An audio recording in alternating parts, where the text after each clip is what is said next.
Chers amis, on entend parfois dire que chez nous, les catholiques, vous n'avez pas le droit de communier à la coupe au moment de la communion. Et que c'est très injuste, bien sûr, puisque, normalement, on devrait pouvoir communier au pain et au vin, au corps et au sang du Christ. Alors, d'abord, c'est faux. C'est important de se renseigner un peu.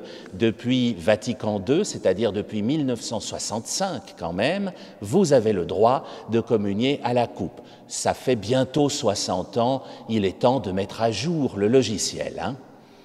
Vous avez le droit, pleinement. Mais, je vous le signale au passage, dans l'Évangile d'aujourd'hui, Jésus dit à deux disciples qui précisément lui demandent ce qu'ils ont le droit de faire, Jésus leur dit « Pouvez-vous boire à la coupe que je vais boire ?» Il ne leur dit pas « Avez-vous le droit de boire à cette coupe ?» Il leur dit « Pouvez-vous ?»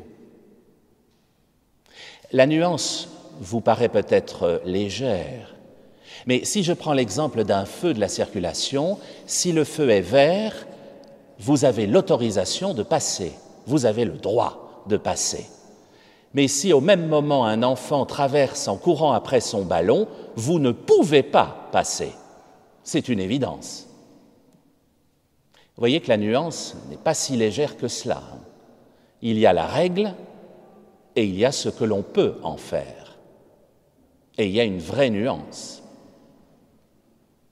Alors évidemment, on a le droit de boire à la coupe, mais depuis le Covid, ça a rendu les choses un peu plus compliquées aussi. Avoir le droit de boire, c'est aussi prendre le risque de contaminer. Et donc, c'est exactement comme pour le feu vert, l'autorisation est bien là, mais pour ce qui est de savoir si l'on prend ce risque, c'est autre chose. Cependant, Jésus ne s'arrête pas à ces considérations. D'abord, le Covid n'existait pas à l'époque, et ensuite, ce n'est pas cela qu'il essaye de faire comprendre aux disciples. La question n'est pas « ai-je le droit de communier à cette coupe ?» La question n'est même pas « puis-je le faire ?» La question est « est-ce que je suis prêt à le faire ?» Les disciples ne sont absolument pas prêts. Ils ne savent pas ce qu'ils demandent. Quand ils demandent d'être à gauche et à droite du Christ, ils ne savent pas que le jour où il sera crucifié, il y aura un bandit à sa gauche et un autre à sa droite. Ils ne savent pas ce qu'ils demandent. Et quand Jésus dit « ces places sont préparées », il sait, lui, de quoi il parle. Quand nous demandons quelque chose à Jésus, nous ne savons pas toujours la portée de notre demande. Et quand nous lui demandons « mais alors, j'ai le droit de communier à la coupe », eh bien nous n'avons aucune idée de la portée de ce que nous demandons. Parce que cette coupe, ce n'est pas une coupe du monde, une coupe de l'UEFA ou encore moins une coupe de champagne. C'est la coupe du sang du Christ. Ça n'est pas tout à fait la même idée.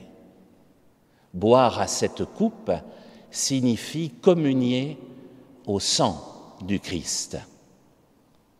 Et alors là, évidemment, on hésite un peu plus, parce que ça signifie beaucoup de choses, communier au sang du Christ. Ça signifie de se rappeler que nous avons un Messie qui a souffert, une chose totalement impensable pour les Juifs de l'époque du prophète Isaïe, plusieurs siècles avant Jésus, lorsqu'Isaïe, dans notre première lecture, dit que le Messie va être broyé par la souffrance. Ce sont les mots que vous avez entendus.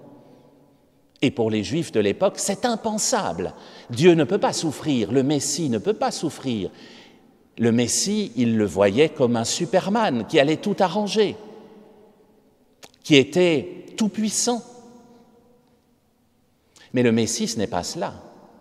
Jésus, ce n'est pas cela. Le Messie, annonçait le prophète, devait souffrir et même mourir comme un esclave. Êtes-vous prêts, chers amis, à communier à cette coupe-ci? À souffrir? Pas sûr, hein? On aimerait bien ne pas souffrir. Et d'ailleurs, même Jésus, dans le jardin des Oliviers, a dit « Père, que cette coupe passe loin de moi. Fais que je ne souffre pas. » Toutefois, ajoute-t-il, non pas ce que je veux, mais ce que tu veux. Cette coupe, jadis, avant Vatican II, seul le prêtre pouvait y boire. Ce n'était pas pour vous interdire quelque chose. C'était parce que le prêtre représente le Christ dans la messe. Cette coupe, c'est la coupe du grand prêtre dont parlait la deuxième lecture, la lettre aux Hébreux. Ce grand prêtre éprouvé en toutes choses, celui qui compatit à nos faiblesses. Compatir, cum patire en latin, souffrir avec. C'est celui qui souffre avec nous. Cette coupe contient la souffrance de toute l'humanité, le sang dont Jésus transpirait au jardin des Oliviers. Alors la question, chers amis, n'est pas « avez-vous le droit de boire à cette coupe ?» La question que Jésus nous pose, c'est « êtes-vous prêts à boire à cette coupe ?» Et la réponse qu'il fait à Jacques et Jean est terrible. Alors que Jacques et Jean lui disent « Ah oui, oui, nous on peut », Jésus leur dit « Eh bien, vous y boirez. » Et effectivement, ils vont y boire, eux aussi. Alors la question, ce n'est pas tellement non plus d'y boire par masochisme. Vouloir la souffrance pour suivre Jésus, ce serait absurde. Jésus n'a pas voulu la souffrance. Il ne veut pas nos souffrances. Il est venu les habiter avec nous, c'est tout différent. S'il pouvait les écarter, il les écarterait, comme il l'a demandé pour cette coupe. Mais comme la souffrance est humaine, qu'elle fait partie de notre vie, eh bien, à défaut de l'écarter, il est venu l'habiter avec nous. C'est tout autre chose. Il est venu boire cette coupe avec nous, et ça la rend infiniment plus buvable. Nous attendons notre vie du Seigneur, disait le psaume. Et nous savons qu'au-delà de cette coupe, au-delà du vendredi saint, il y a la résurrection. Qu'au-delà de toutes les souffrances de notre vie, il y a un jour la vie éternelle. C'est ce qui rend la coupe infiniment plus agréable à boire. En buvant cette coupe, donc, nous savons que nous ne sommes pas seuls. Nous disons à Jésus, « D'accord, Seigneur, d'accord pour cette coupe, d'accord pour les joies et les peines de notre vie, d'accord pour les souffrances, d'accord pour les maladies, le cancer, le Covid, tout ce que le mal imagine pour nous faire souffrir. D'accord, parce que je sais, Seigneur, que tout cela ne vient pas de toi, parce que je sais que tu es avec moi pour traverser tout cela, parce que je sais qu'après, je ressusciterai avec toi. Alors d'accord pour boire à cette coupe.